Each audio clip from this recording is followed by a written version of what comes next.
I'm Claudette, and this is Cloud, Coffee and Code. Hello, everybody, and welcome to our, I believe this is number 5 now of our happy hour installments. We have done pretty much everything you can do in terms of drinking, so we're back on wine, at least I am. We went from cider to beer to wine with Paradise Springs, then we went to local IPAs with Texas, and now we're back.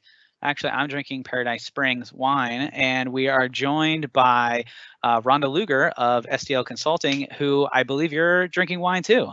Yeah, I am. And Paradise Springs as well.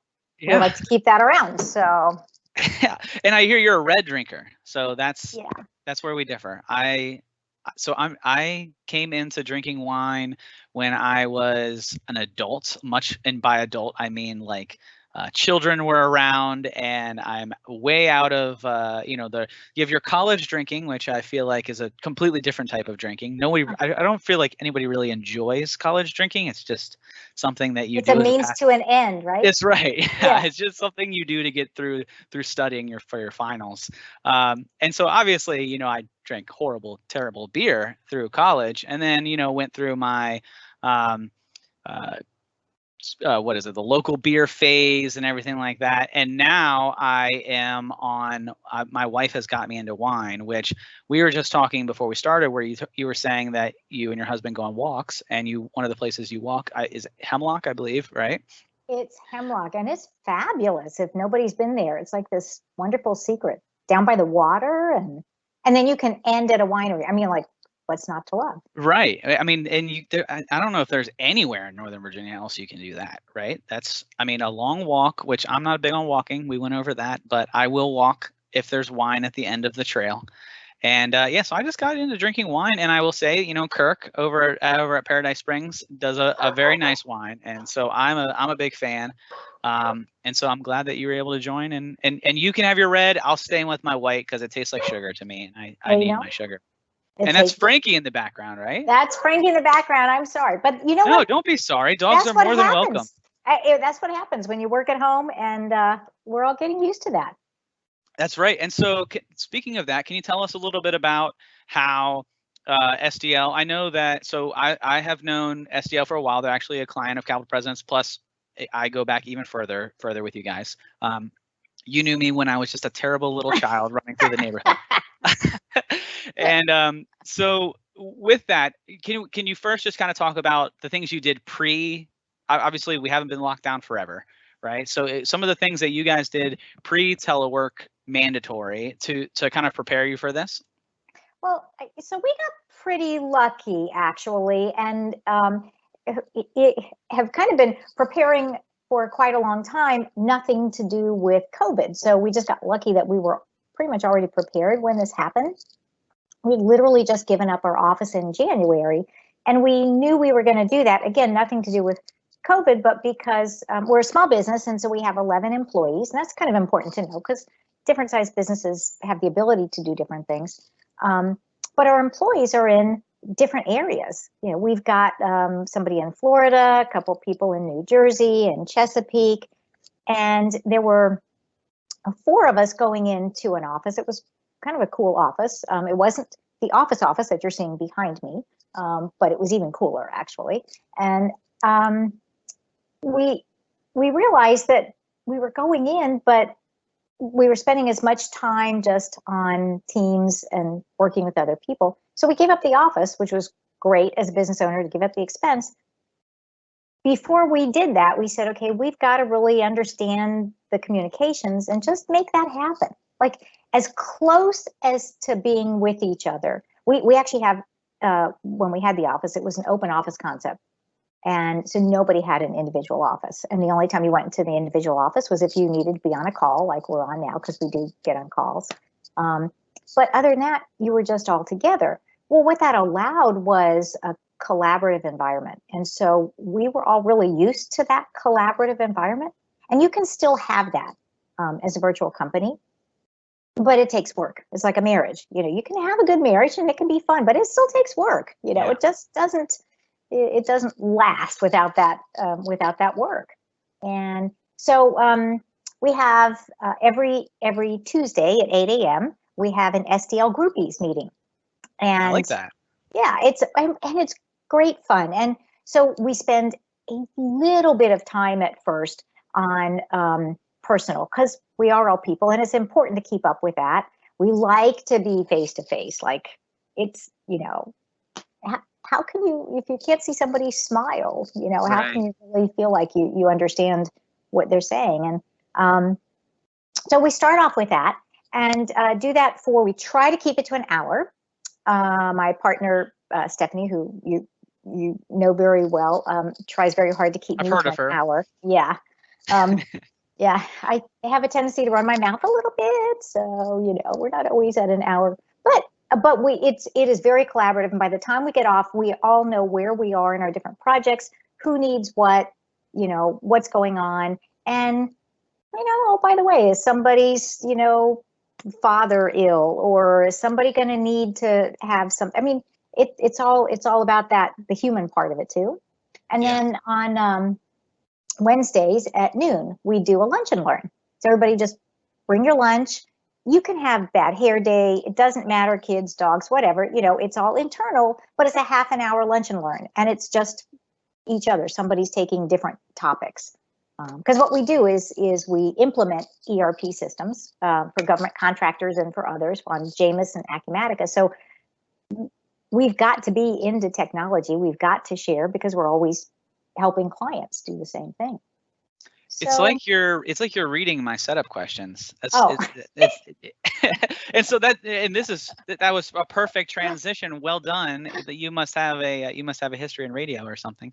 And so that was going to be my next setup was these ERP systems but I do want to take a step back and talk about these lunch and learns that you guys do on Wednesdays, because I didn't know that, and I think that's really cool. And so that was one of the things that we did on our first 2 episodes of this. We talked about the importance of remote work and how to replace the water cooler talk, because you're right. I mean, that's how you get to know your employees. That's how you build trust. That's how, when you're going after those long deadlines, that you can rely on each other, because you guys are your friends. You have that connection. And so I love that you guys are doing the lunch and learns. That's very cool. Can you, without going too deep, would you be able to give us some topics of what was this past Wednesday's lunch and learn? Like, what was one of the let's see. It was probably put you on the spot. Yeah. I think this was OData and Excel. So Excel, different aspects of Excel, tips and tricks and pivot tables, and how it's working with our ERP system, or different aspects. We have, like any of the modern systems, the systems are constantly evolving. So if there's been an upgrade or a new module, we've got an e-expense module that is going through a major upgrade. So that takes time and effort, and we all need to know that. Or if somebody's run into a couple of issues and you have a neat way to get around it, or yeah. And so the other thing that we do, and I think this is really the key, we do have an SDL groupies, and we meet on Tuesday, and we have the lunch and learn on Wednesday. Try not to take up too much time, because time is money. Yeah. But we also have something called SDL groupies chat. So we have a running chat, and there's a spoken, unspoken kind of balancing act. Like we have some amazing, cute little ones in the company, and so every once in a while post something so we see it, but not a lot, right? Because that takes up the chat. But what we do have a running chat of is somebody's just hit an issue. Okay, I was trying to post this and I couldn't release it, or hey, I'm trying to get this kind of thing in the marketing area, or my sales quote, or something like that. How did you get around this? And all it takes is one person. They send it in to this SDL groupies chat. We all have it up. And if we're not on a call, somebody's going to jump in and say, oh, I just ran into that. Or, I'm not sure, but let's see if we can figure it out together. It's just so much easier just like you would if you're sitting at your desk. What would you do? Bringing that open concept to a digital format. I like that a lot. So, and now I've heard you say ERP about, I'm not keeping track, but maybe 5 times, Oh, 4 I'm or 5 sorry. times. And so that's okay. I'm glad that you're saying it because, so I have heard of the term a lot. I have worked with people who talk about the term a lot. But to be honest, I don't know what it means. And I too work with the government. We work with the government. And so CRM was one that was thrown out there a ton. I understand what it means now. But there, RFI, SOP, when you start working with the government, everything's an acronym, right? It is. So what is an ERP system? And then probably more important, why is it important for a small business? So or a business in general? Yes, good question. So an enterprise resource is the ER part of it, program. And the difference between just an accounting system like QuickBooks, which is a great accounting system for a small business. You don't have to be an accountant. You can get your bills paid. You have a way to categorize, but that is just an accounting system. So what does an ERP system have? Well, an ERP system is one big database. If it's a true ERP system and not just a bunch of bolt-ons, right? That data goes in once and it flows all through the system. So if you need purchasing, you need purchase orders and distribution. If you go from, you're trying to generate leads, we all need business, right? So you have leads that can go to contacts, that can go to business opportunities. Those are all in the same system. And the people that are related to those particular aspects of your business go all the way, you only put them in once and then they transition in. It's like, how many times have you contacted a business and you ask them to change your email or your address, usually your address, and 5 times later you're still asking them, please change my address. Well, that's because they're in your system in 5 different places. But in a true ERP system, you're getting that data in once, and then you might convert like a status of the data of a prospect who becomes a customer, and that customer has that address, and that customer is linked all over the place. When you give them additional quotes, when you're sending them their invoices, they're all linked. So you don't have to figure out the 5 places that you have to change the address. It's the one place. So in a nutshell, like if you said, okay, give me the elevator speech of what it is, it's the difference between a system that gives you your accounting and bookkeeping and a system that lets you manage your business. Wow. So with that, I assume that helps. So there's the QuickBooks, right? And then which is a good accounting system. Yeah. Yeah, it's helped. If you're a small business, you're probably either you've heard of QuickBooks or you're using QuickBooks, and that's those are the two, right?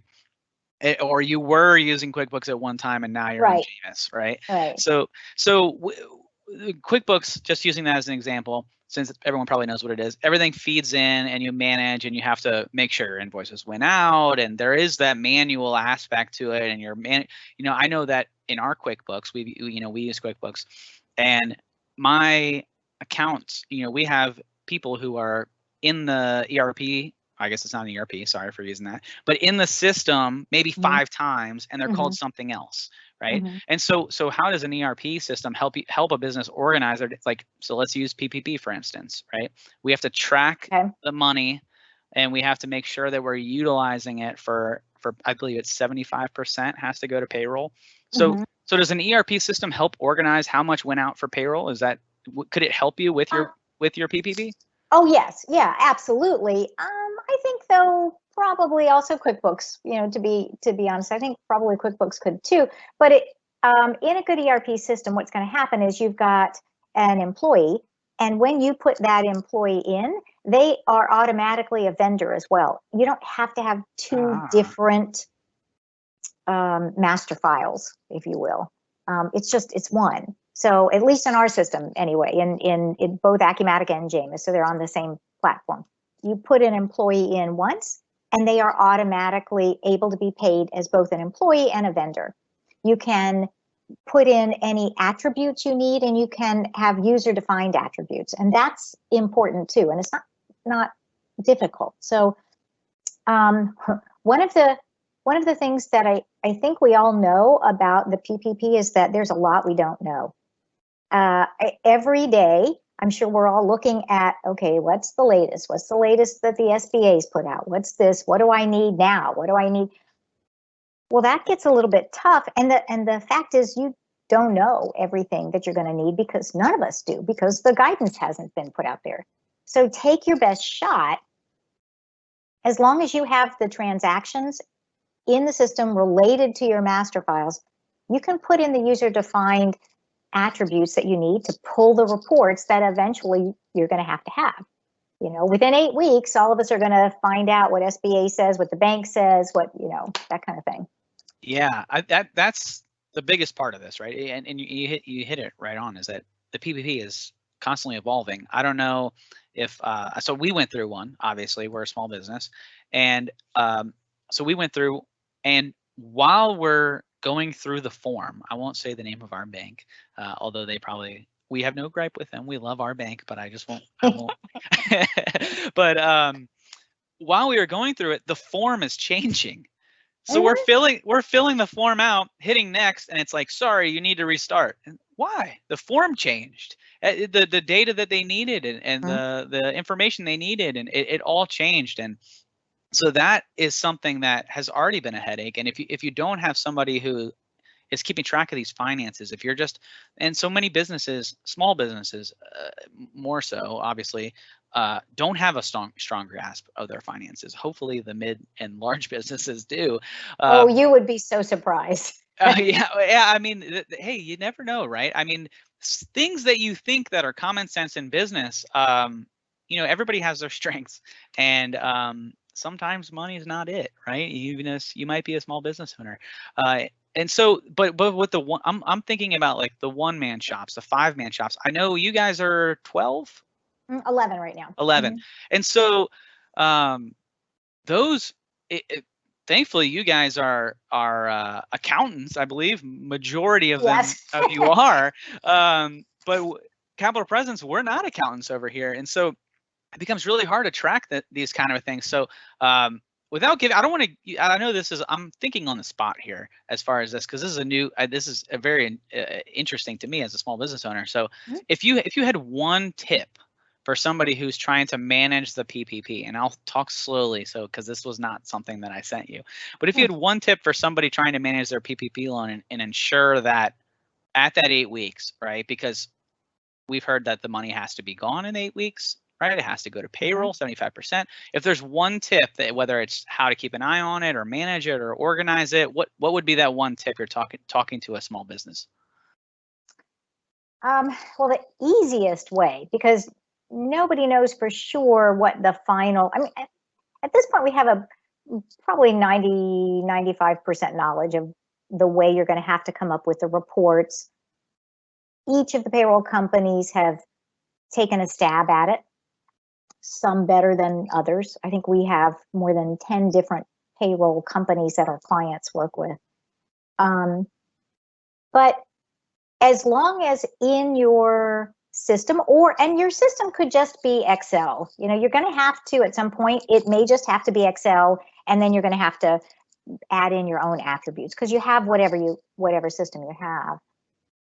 Right. Every budget's different, It is. If you have it, so let's say you're really small and you got this PP loan, and it's just all you can do to kind of keep your head above water. If you at least have a separate bank account, then you know that everything that comes out of that bank account is going to go towards that PPP. Now, if you have Jameis or an Acumatica, that's fine. Then you don't really need to worry about that. It's covered. And I mean, hopefully, if you're a client of ours, you're covered. So, because we think about that. I mean, we thought about that as soon as this came out. So before the PPP, there was the COVID, and the sick leave and the FMLA.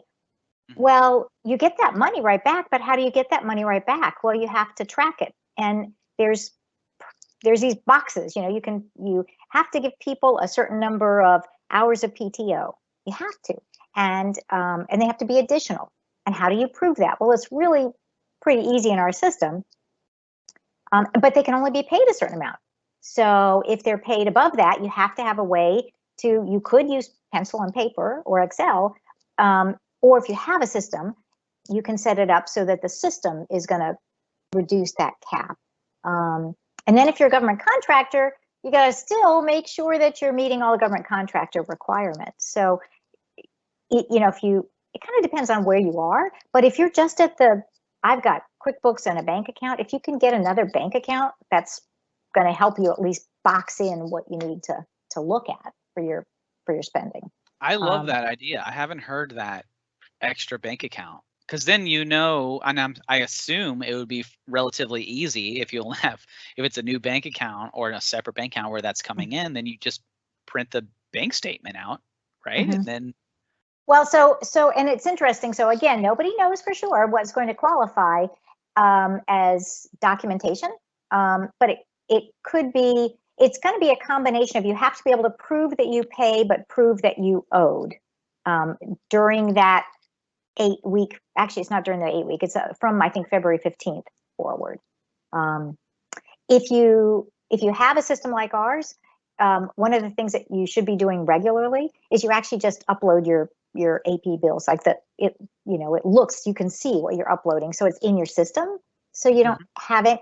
There's nothing extra that you're having to do to get you where you need. If you don't have that, then, you know, keep a file folder and stick your bills in there and be prepared to show it. It is kind of interesting. The latest thing that came out, it's today the 15th, I think it's on the 13th, that SBA is kind of saying that maybe they might not be doing any auditing for loans under $2 million. Oh, so interesting. Yeah. Very interesting. But you know what? Be prepared. But be prepared. I don't know about just you. because they say. Yeah. I like to sleep at night, so right. That's a big deal to me. So. Right. Yeah. Just because they say that it won't happen, I wouldn't bet on that one. I wouldn't take that horse. Yeah. So with that, now that I completely threw an unplanned question at you, I'll go back to the list that I sent you ahead of time, which plays into this, right? And so that gets into hiring.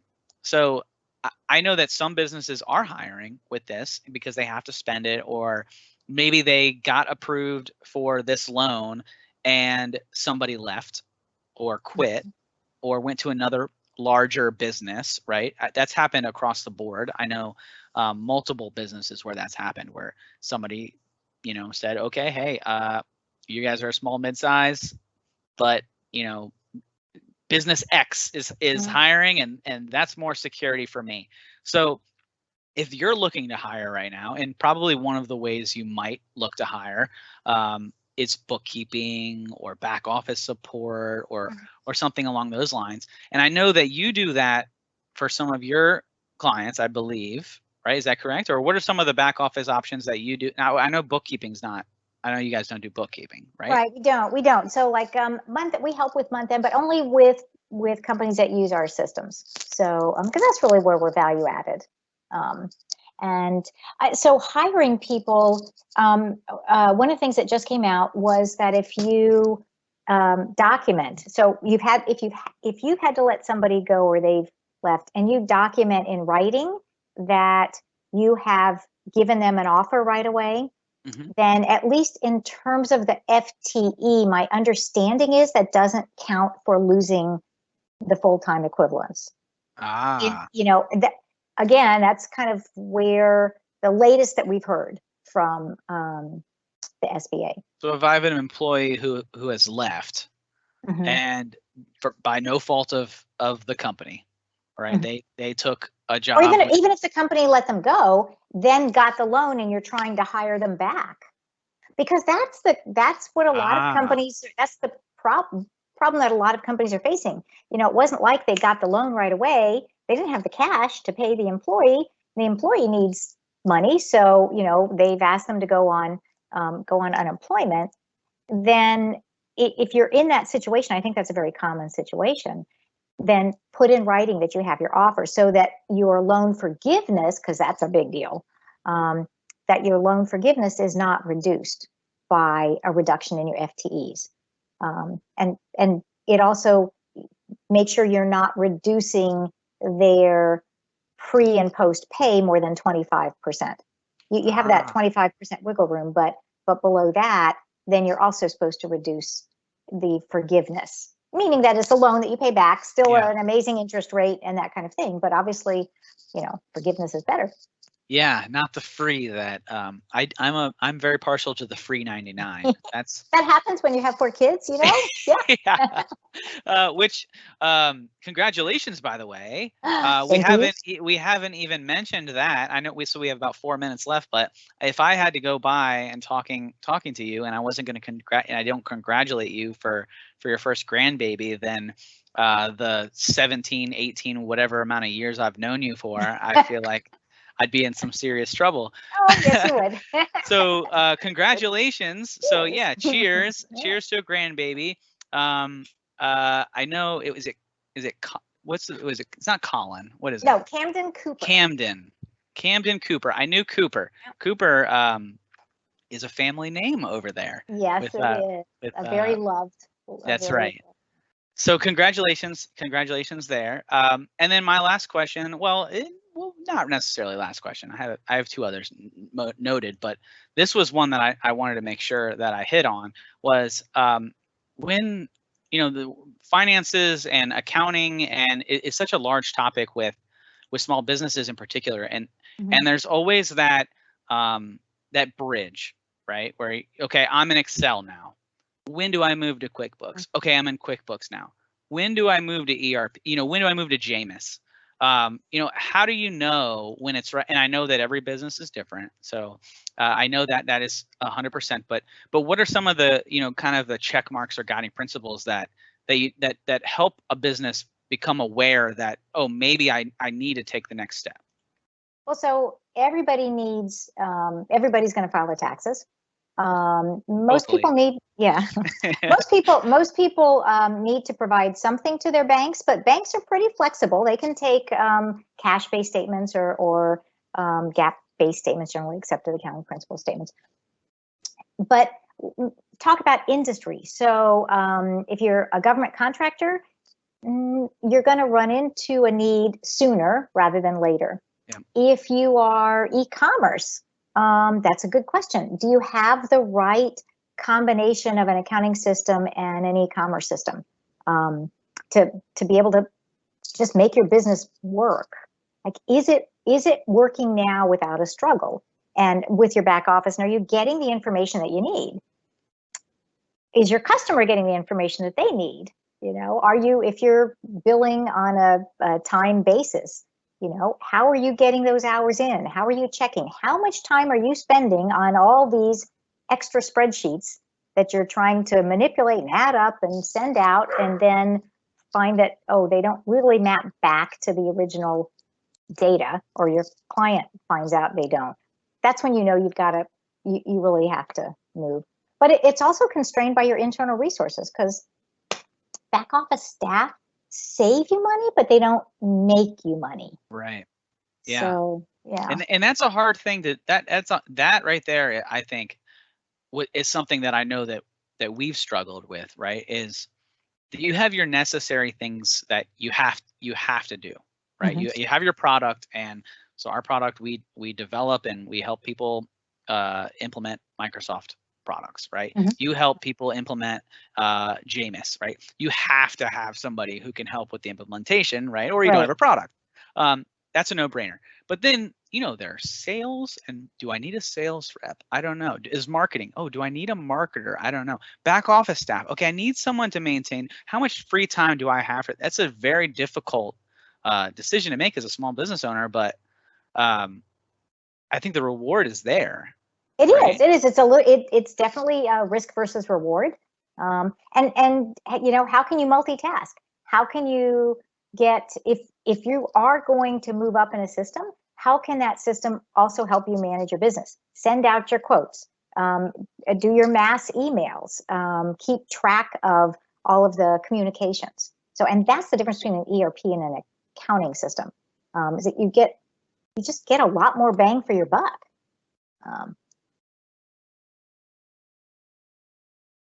Uh-oh, I think I've lost your, it looks like you're on mute. Oh, well, there you go. I said, well, you get those hours back. So You do. and time is money, and so that's where you're saving that money. That's your return on investment on when you're not muted. That's what you would say. Yeah, that's no, and that's your return on investment, which It is. it is so important. Time. I mean, when you're a small business owner and you try to do everything, that's how you cut corners. That's how you get off the ground. Is you wear 15 hats if you can, and eventually you're going to have to take that hat and put it off because you can't take it all. It's just like in personal life, right? You know, Yep. are you going to get somebody in to mow the lawn? Are you going to get somebody in to maybe do cleaning every other week because your time is more usable someplace else or enjoyable someplace else? You know, That's right. Maybe you want to spend more time with the grandbaby. Oh, definitely.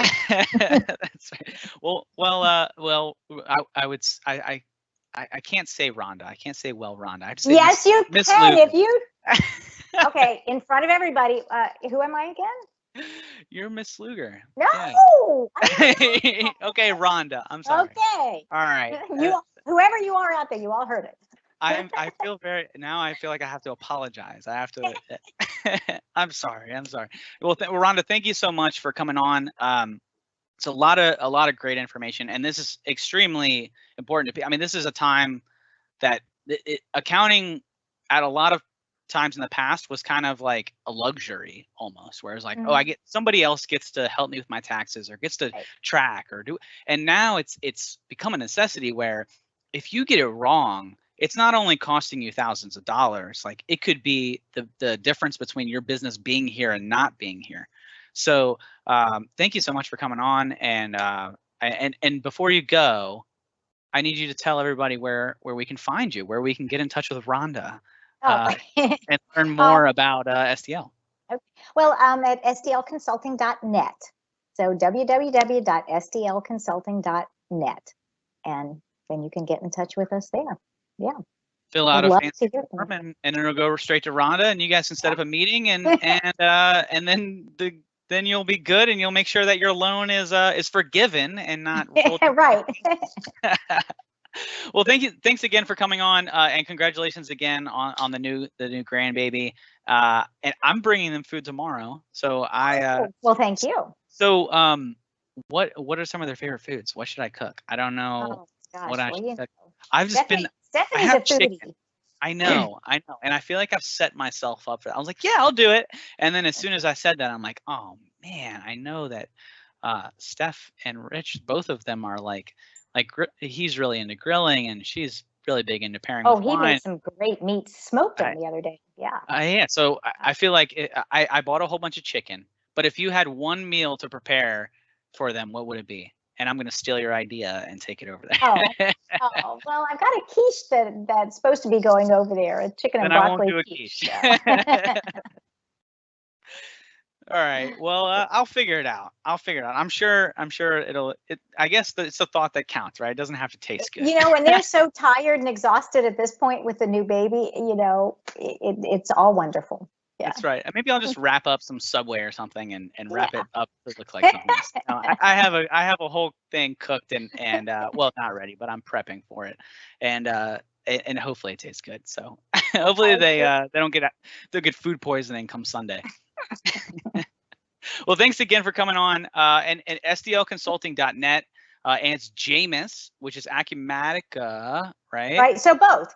Jamis for government contractors and Acumatica for non-government contractors. Yeah. Perfect. And I know we have both here. And thank you, because so it needs to go the other way around here. So we are on Teams because Capital Presence actually put us on Teams, and we had some great leadership and guidance. It's an adoption process, you know, again, like a marriage, you got to work at it a little bit, but they were wonderful. And just and so we use Teams. Actually, Rory just Teams me today a little while ago. Say, hey, can you get on early? It's a good thing. It really helps communication, and there's so much that you can do with it. Gosh, it's changing every day for the better. I appreciate that. Yeah, we love Teams over here, obviously, and we're glad that it's working out for you guys. And you know, if you're a small business, it's free with your O365. Yeah, So, which is amazing. yeah, unbelievable that it's free. I mean, really, and it can change the way that you do business on a daily basis. It does. We actually already saved a good bit of money because we were using GoToMeeting all the time, and that's a pretty expensive because everybody had to have their own license. So we were able to get rid of that. We also were able to get rid of the phone, your VoIP phone system. Yeah, exactly. So. Which were you guys? I was going to ask what phone provider you were, but I'm not going to ask what phone provider you dropped. But if you are, it's one that, well, I can't remember the name, but you would know it because I remember what it was. Yeah, I'm not going to say. But if you, it doesn't matter what VoIP phone system you are using. It doesn't. If you wanted to keep it, you can bring it over. But what you guys chose to do, and what we do here, is you pay the $12 a month. And you get 3,000 minutes that are pooled, and you can dial out. And I know we didn't see a change at all.